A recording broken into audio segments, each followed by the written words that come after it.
This video with optical isomerism configuration. ठीक है, total 4 configuration, mainly 3 configuration है, ईथोथ्रियो, RS, capital DL और small DL। Small DL configuration नहीं है, एक सिस्टम है। एक अगर स्मॉल D है, समझ लो कि तुम्हारा ऑप्टिकल तुम्हारा PPL है, प्लेन पोलराइज्ड लाइट, तुम्हारा स्ट्रेट से क्लॉकवाइज टर्न किया है। ठीक है, क्लॉकवाइज टर्न किया है ऐसे, तो स्मॉल डी हो गया, एंटी क्लॉकवाइज का एल हो गया। मतलब ये सब मैंने लास्ट लेक्चर में कवर कर चुका था। ठीक है, no come to first configuration, that is ईथोथ्रियो। ईथोथ्रियो जनरली अपन बात करते हैं तुम्हारा फिशर प्रोजेक्शन को लेके। अगर फिशर प्रोजेक्शन में अगर 2 ग्रुप दिया हुआ है, 2 सेम ग्रुप दिया हुआ है, अगर दोनों सेम साइड पर है तो उसको ईथ्रो कहेंगे, और दोनों अपोजिट साइड पर है तो थ्रियो कहेंगे। ठीक है, गिवन कंडीशन की जो R1 है और R2 है दोनों सेम नहीं होने चाहिए, they both should be different. भाई अगर दोनों सेम हो गया तो ये कंपाउंड जो है तो मीज़ो हो जाएगा। क्या हो जाएगा? मीज़ो। अब मीज़ो क्या होता है? Will talk later on. ठीक है, तो come to second configuration RS। ये RS कन्फिगरेशन एब्सोल्यूट है और कैपिटल DL रिलेटिव है। अब क्या होता है? विल टॉक लेटर आएगा, जब DL पढ़ूंगा ना तब यहाँ पे तब आएगा रिलेटिव कन्फिगरेशन। R मतलब रेक्टस, S मतलब साइनेस्टर। ये नाम आपको याद नहीं रखना है, आपको क्या याद रखना है? R मतलब क्लॉकवाइज, वेरी इंपॉर्टेंट। R मतलब क्लॉकवाइज, S मतलब एंटी क्लॉकवाइज। और हम यहाँ पे इस RS कन्फिगरेशन में एटम की नंबरिंग करते हैं। हम एटम की नंबरिंग करेंगे अकॉर्डिंग टू CIP रूल, उसके बेस पे हम प्रायोरिटी देंगे। जनरली कुछ नहीं है, जिसका आपने पढ़ा होगा CIP रूल पहले भी आइसोमेरिज्म में, कुछ नहीं। जिसका मॉलिक्यूलर वेट ज़्यादा होगा उसको फर्स्ट प्रायोरिटी भी देंगे, जिसका मॉलिक्यूलर वेट या एटॉमिक वेट ज़्यादा होगा उसको फर्स्ट प्रायोरिटी भी देंगे। ठीक है, no let's talk about Fischer RS configuration in Fischer projection. अब ये क्या है? देखो, मैं बात करता हूँ फिशर प्रोजेक्शन की। ठीक है, इस अब यहाँ 1 2 3 एटम की नंबरिंग करेंगे। अब एटम की नंबरिंग करेंगे, सपोज 1 2 3 4। अगर लोएस्ट प्रायोरिटी, फोर्थ वाला जो लोएस्ट प्रायोरिटी है, अगर वर्टिकल लाइन पर है, अगर वो वर्टिकल लाइन पर है तो अपन नंबरिंग स्टार्ट करते हैं और स्टार्ट करते हैं 1, और हम लोग चलना स्टार्ट करते हैं। जैसे 1 से लेकर 2 जाएंगे, 2 से 3 जाएंगे, ऐसे चलते हैं 1 से 2, 2 से 3। अगर ये क्लॉकवाइज चले तो S, एंड क्लॉकवाइज R, और एंटी क्लॉकवाइज चले तो S। क्लॉकवाइज चले तो R, अगर क्लॉकवाइज चले अपन तो R, एंटी क्लॉकवाइज चले तो S। ठीक है, अगर सपोज ये फोर्थ प्रायोरिटी वर्टिकल पे नहीं है, हॉरिजॉन्टल पे है, सपोज ये अब फोर्थ प्रायोरिटी यहाँ पे आ गया, अब क्या करना है? अब इसी केस पे उल्टा कर देंगे, क्लॉकवाइज को S कर देंगे, एंटी क्लॉकवाइज को R कर देंगे। ठीक है, क्लॉकवाइज को S कर देंगे, एंटी क्लॉकवाइज को R कर देंगे। ठीक है, तो जनरली क्वेश्चन आपको ऐसे सॉल्व करना है। फिर जब यहाँ पे होगा तो अपन क्वेश्चन के माध्यम से आपको समझाता हूँ कैसे करना है। ठीक है, कम टू दिस हियर। अब ये क्वेश्चन है, मैं फर्स्ट प्रायोरिटी देगा ऑक्सीजन को। अब दोनों यहाँ पे C भी, यहाँ भी C है, तो आप चेक करना है, आगे बढ़ना है। यहाँ C के साथ ऑक्सीजन जुड़ा हुआ है, यहाँ C के साथ हाइड्रोजन जुड़ा हुआ है। ठीक है, यहाँ C के साथ ऑक्सीजन जुड़ा हुआ है, यहाँ हाइड्रोजन जुड़ा हुआ है। तो अब ऑक्सीजन वाले को ज़्यादा प्रायोरिटी देंगे, कार्बन तो सेम है। अब आगे बढ़ेंगे, अब ऑक्सीजन वाले को ज़्यादा प्रायोरिटी देंगे, तो ये 2 हो गया, ये 3 हो जाएगा, ये 4 हो जाएगा। ठीक है, अब आपको पता है, अब कुछ नहीं करना है, बस 1 2 3 चलना स्टार्ट करेंगे। जैसे 1 से 2 जाएंगे, 2 to 3 जाएंगे। ये क्या हुआ तुम्हारा? ये तुम्हारा हो गया क्लॉकवाइज होता है। अगर ये फोर्थ तुम्हारा उस पर होता, वर्टिकल होता, तो हम क्लॉकवाइज को R करते हैं। अब यहाँ पे फोर्थ वर्टिकल पर नहीं, हॉरिजॉन्टल पे है, सीधे काट के S कर देंगे। ठीक है, आपको चेक नहीं करना है कि फोर्थ किस पे नहीं है। अपन तो मैं एक ही रूल करूँगा कि वर्टिकल जो तुम्हारा लोएस्ट प्रायोरिटी है वर्टिकल लाइन पे है, वर्टिकल लाइन पे है तो तुम्हारा क्लॉकवाइज को R देंगे, एंटी क्लॉकवाइज को S देंगे। ये तुम्हारा क्या कहता हूँ, क्लॉकवाइज आया, क्लॉकवाइज को R दे दिया, मैं क्लॉकवाइज आया, क्लॉकवाइज को R दे दिया, नो प्रॉब्लम। अब चेक करेंगे फोर्थ किस पे है। अगर फोर्थ वर्टिकल पे है तो R को R ही रहने देंगे, नो प्रॉब्लम। अगर फोर्थ हॉरिजॉन्टल पे है तो R को R के सिर्फ S कर देंगे। ठीक है, I hope you got it. ये क्वेश्चन है। अब OH को मैं 1 दूंगा। अब ये प्रॉब्लम यहाँ पे आई, किसको दूंगा मैं? CIP रूल क्या है, ये डबल बॉन्ड OH है, ठीक है। यहाँ पे क्या है, यहाँ पे OH, यहाँ डबल बॉन्ड O है। इसको आप बनाना, ऐसा कोई क्वेश्चन नहीं आता है, इतना लेंदी टाइप का क्वेश्चन नहीं आता है, मेंस में आता है, नीट में तो नहीं आता, बट बता देता हूँ कि O को ना आप सिंगल O मान लो, डबल बॉन्ड को सिंगल O मान लो 2 बार। तो C डबल बॉन्ड O है ना, आप इसको ऐसे बना सकते हो COO कि डबल बॉन्ड O है। तो ऐसे समझ लो कि जो ऑक्सीजन है कार्बन के साथ 2 बार जुड़ा हुआ है, किसे 2 बार जुड़ा हुआ है। यहाँ एक ही बार जुड़ा हुआ है, यहाँ 2 बार जुड़ा हुआ है, ठीक है। यहाँ एक ही बार जुड़ा हुआ है, यहाँ 2 बार जुड़ा हुआ है, ये रूल कहता है। पर इतना लेंदी नहीं आएगा, मैं बता देता हूँ, ठीक है।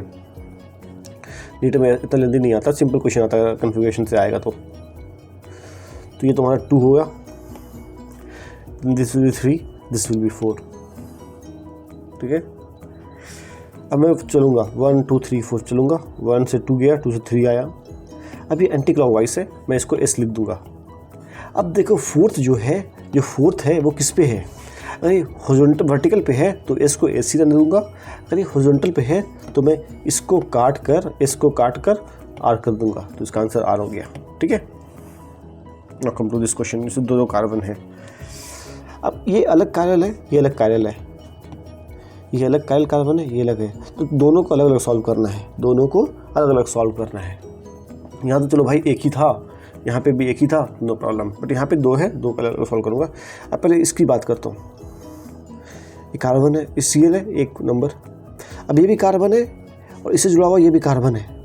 अब ये कार्बन से Br जुड़ा हुआ है, C जुड़ा हुआ है, यहाँ से H जुड़ा हुआ है कार्बन से, तो इसका प्रायोरिटी मैं इसको दूंगा 1 2, ये 3 दूंगा, ये 4 दूंगा। अब चलो 1 से 2 चलूँगा, 2 से 3 चलूँगा। अब ये तुम्हारा क्या हुआ क्लॉकवाइज, तो मैं इसको इस वाले कार्बन को R दूंगा। अब चेक करो जो तुम्हारा ये है फोर्थ वाला किस पे है, अगर ये हॉरिजॉन्टल पे है, वर्टिकल पे है तो R रहने दूंगा, अगर ये हॉरिजॉन्टल पे है इसको काट के S कर दूंगा। इन द सेम वे आप इस पे आओ, अभी इस पे आओ, ये वाले कार्बन पे आओ, ठीक है। इसको 1 दूंगा, जैसे मैं इसको 2 दूंगा, इसको 3 दूंगा, इसको 4 दूंगा।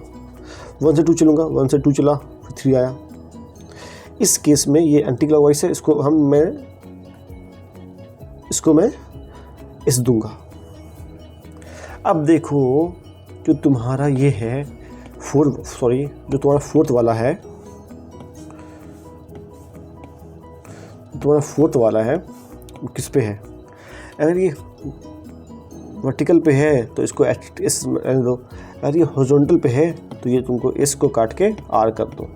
तो पहले वाले कार्बन का S है, दूसरे वाले का R है, ठीक है। I hope you got it. अब मैं फिर से बता देता हूँ कि मैं ये इसको प्रायोरिटी कैसे दिया है। Cl है, ये CH3 है, यहाँ पे Br है, यहाँ C है, H2 CH3 है, यहाँ पे H है, यहाँ पे H है। अब मैं प्रायोरिटी कैसे दिया, मैं इसको नंबरिंग कैसे किया, लुक अकाइन मैं फिर बता रहा हूँ। इस Cl को तो 1 दूंगा, इस कार्बन, अब इस कार्बन से जो डायरेक्टली जुड़ा हुआ है वो देखो आप, ये Cl है। अब इससे यहाँ पे कार्बन जुड़ा हुआ है, इससे नीचे भी कार्बन जुड़ा हुआ है। अब दोनों कार्बन में डिसाइड नहीं कर पा रहा हूँ, तो आगे बढ़ो, एक स्टेप आगे बढ़ो। अब इस कार्बन से H जुड़ा हुआ है, H जुड़ा हुआ है, H जुड़ा हुआ है। इस कार्बन से एक Br जुड़ा हुआ है, एक C जुड़ा हुआ है, एक H जुड़ा हुआ है। भाई Br है तो मैं इसको हटा के इसको दूंगा 2 नंबर, फिर इसको दूंगा 3 नंबर, इसको दूंगा 4 number. I hope you got it, ठीक है। अब इसको ऐसे कैसे किया, इसमें कैसे किया, लुक हियर, इसमें कैसे किया, CHO OH H CH2OH, इसमें कैसे किया। जब भी ऐसा टाइप का क्वेश्चन आएगा, कभी मीन्स टाइप में कई क्वेश्चन देखोगे टेस्ट वगैरह में, तो इसको CHO जो है ये ऐसे दिया हुआ है, इसको स्ट्रक्चर बनाने आता है, ये ऐसे होता है, ये ऐसे होता है, ठीक है, H। जो C जो डबल बॉन्ड O से जुड़ा हुआ है, इसको ऐसे मान लो कि जो C जो डबल बॉन्ड है, ये ऑक्सीजन जो है ना 2 बार जुड़ा हुआ है कार्बन से, 2 बार कार्बन से, इसी कार्बन से ऑक्सीजन 2 बार जुड़ा हुआ है। यहाँ 1 बार जुड़ा हुआ है, यहाँ ऑक्सीजन है, ठीक है। पहले मैं इस कार्बन से इसको 1 दिया, अब इसको 2 दूंगा, इसको 2 दूँ, नहीं समझ में आ रहा है। तो यहाँ भी कार्बन है, यहाँ भी कार्बन है, आगे बढ़ गए। देखिए यहाँ भी ऑक्सीजन है, यहाँ भी ऑक्सीजन है, तो और आगे बढ़ो, यहाँ ऑक्सीजन है, यहाँ हाइड्रोजन है, तो मैं इसको प्रायोरिटी दूंगा, 2 number, 3 number, 4 number. Okay, now come to RS in wedge test. RS in wedge test, इसमें मैं कुछ ट्रिक्स बताऊंगा, उसे फॉलो करना, 100% क्वेश्चन सॉल्व होंगे। ओके, मैं ऐसे ही एटम की नंबरिंग करूंगा, मैं ऐसे ही एटम की नंबरिंग करूंगा। अगर लोएस्ट प्रायोरिटी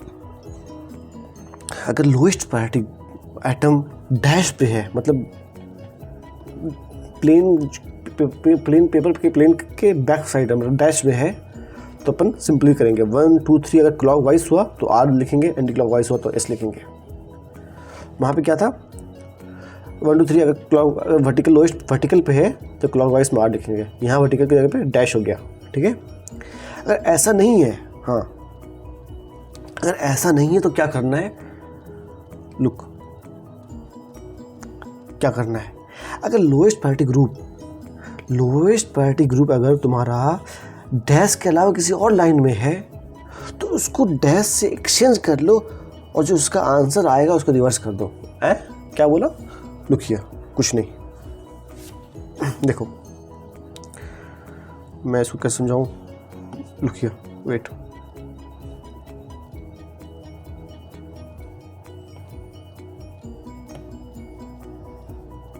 लुक मैं समझा रहा हूं। एक एटम है IBrFCl। ये क्वेश्चन आपको दिया हुआ है, ठीक है, ये क्वेश्चन आपको दिया हुआ है। अब मैं इसको नंबरिंग करूंगा, मुझे नहीं आता। फर्स्ट किस दूंगा, आयोडीन को, इसका मॉलिक्यूलर वेट सबसे ज़्यादा है, फिर ब्रोमीन को, फिर क्लोरीन को, फिर फ्लोरीन को। अब तुम्हारा लास्ट प्रायोरिटी ग्रुप है वो तुम्हारा वेज पे है। मैं क्या कहा था, अगर लोएस्ट प्रायोरिटी डैश पे होगा तो 1 2 3 तुम क्लॉकवाइज R दे देना, एंटी क्लॉकवाइज देना। अब ये तुम्हारा वेज पे है, डैश पे नहीं है, तो कुछ नहीं करना है, इसको सिंपली डैश वाले से, ये 4 जो है ना, जो फ्लोरीन है, डैश पे जो भी है नो मैटर, 1 है 2 है 3 है, जो भी है नो मैटर, इसको एक्सचेंज कर लो। मैं कर देता हूँ, एक्सचेंज कर दो। IBrFCl। अब तुम 1 इसी को दोगे, 2 इसी को दोगे, अब तुम 3 इसको दोगे, 4 इसको दोगे। ठीक है, अब जो तुम्हारा 4 है, अब जो 4 नंबर तुम्हारा आ गया, अब इसका कन्फ्यूजन बनाओगे। अगर मैं इसका कन्फ्यूजन बनाता हूँ, 1 से 2 घूमो, फिर 3 दो, तो ये एंटी क्लॉकवाइज एस हो गया। ठीक है, अब क्वेश्चन तो ये था, क्वेश्चन तो ये है, आपने एस निकाला। अब इसको रिवर्स कर दो, एस की जगह पे जो इसका आंसर आएगा वो आएगा तुम्हारा, क्या आएगा, आर आएगा। क्या आएगा, आर आएगा। जो इसका आंसर है तुम्हारा वो आर है, समझे। मैं फिर से बोलता हूँ, मैं ध्यान से सुनो, मैं फिर से बोलता हूँ, लुक हियर।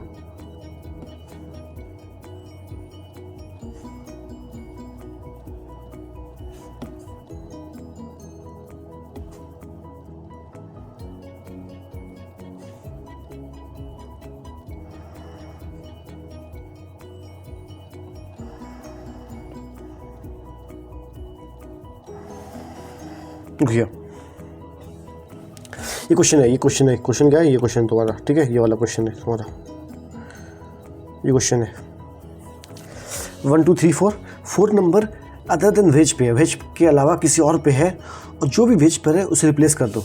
मैं इससे रिप्लेस कर दिया, Cl यहाँ कर दिया, F यहाँ कर दिया। अब इसका कन्फ्यूजन निकालो, जो तुम उल्टा कर किया ना उसको कन्फ्यूजन निकालो। अब जो इसका आंसर होगा उसको रिवर्स कर दो।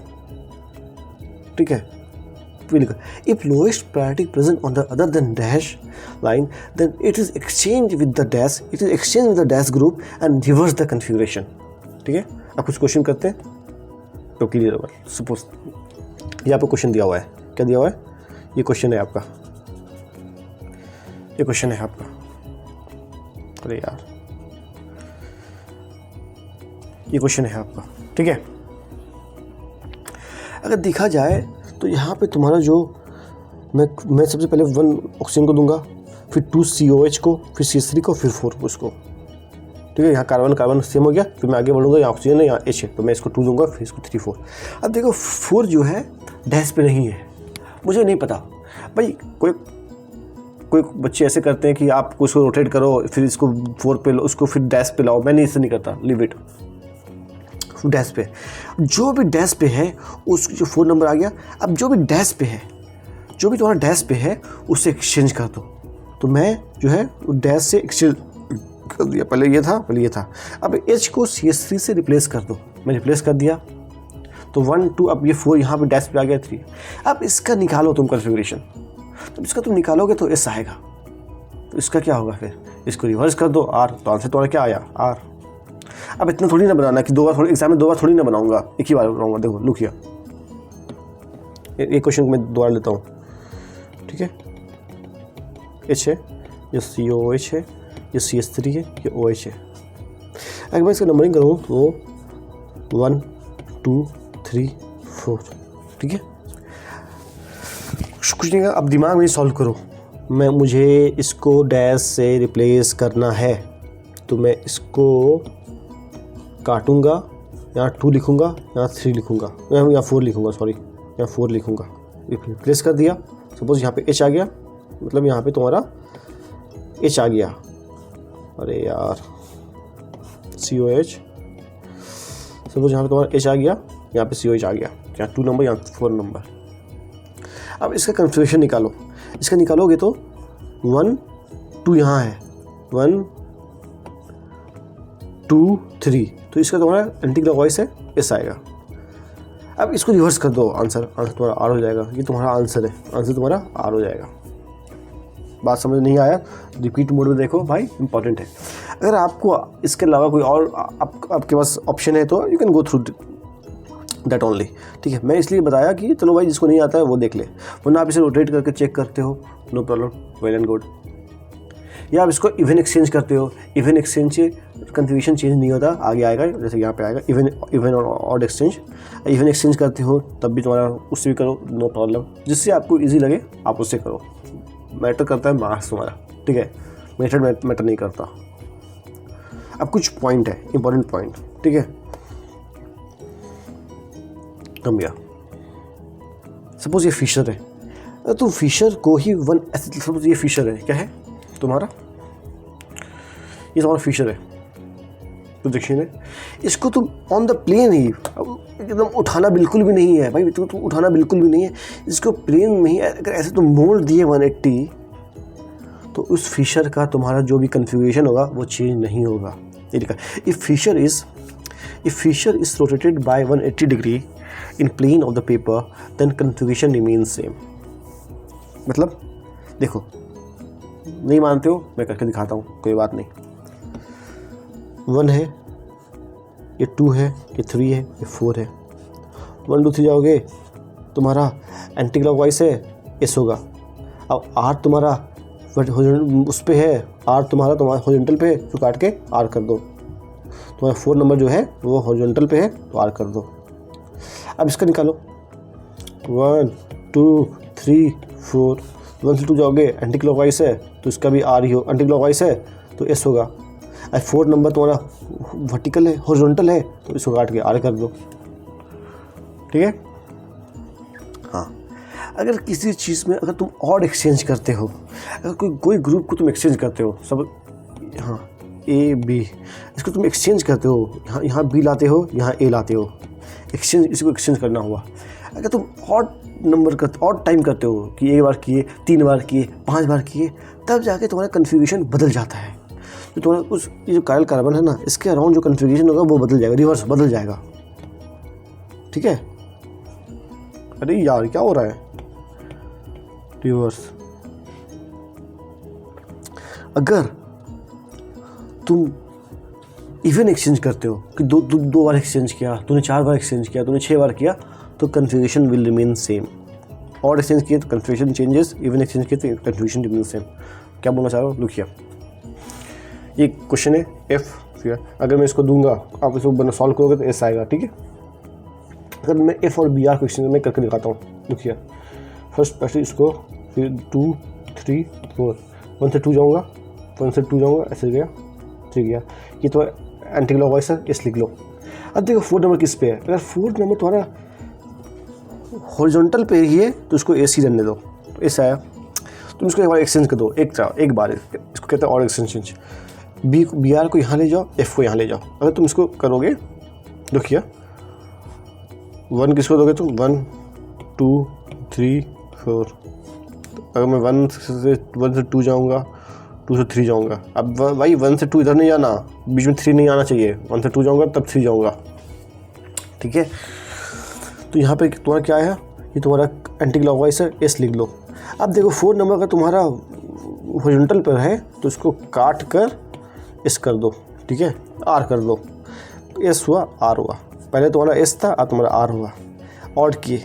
इसी को तुम इवन करोगे, 2 बार एक्सचेंज करोगे। समझ में, F और BR को भी कर दिया और C और I को भी कर दिया। इसी कंपाउंड में अगर मैं F और BR को भी कर दिया, C और I को भी कर दिया, 2 बार किया, इवन एक्सचेंज किया, तब तुम्हारा कन्फिग्रेशन नहीं बदलेगा। इसका अगर S आएगा, इसका S आएगा तो इसका भी S ही आएगा, चेक कर लो आप, ओके।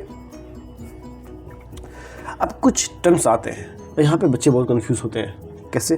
कुछ enantiomers, what is racemic mixture, what is diastereomers, what is meso. ये 4 पॉपुलर टर्म है, ठीक है, ये 4 पॉपुलर टर्म है।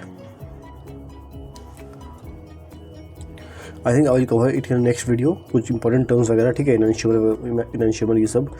तो उसके कुछ स्पेशल केस, जैसे कि मैंने फर्स्ट लेक्चर में बताया था कि देखिए फर्स्ट लेक्चर में ही बताया था कि अगर कोई कंपाउंड में कायरल कार्बन एक भी नहीं है तो ऑप्टिकली इनएक्टिव होता है। कुछ एक्सेप्शन है, दैट इज क्यूमिलीन एस्पायरिक कंपाउंड। इसी का कुछ एक्सेप्शन मैं बता दूंगा अभी नेक्स्ट लेक्चर में, ठीक है। अगर आपने नहीं देखा please you can go and check it out. मैंने बताया उसमें कि कौन से कंपाउंड ऑप्टिकली एक्टिव है, कौन ऑप्टिकली इनएक्टिव है, कैसे POS चेक करते हैं, कौन कैसे POS चेक नहीं कर, कॉस्ट चेक करते हैं, ठीक है। फिर कुछ क्वेश्चन कराए हुए हैं इस पर। Hope you like it, thank you.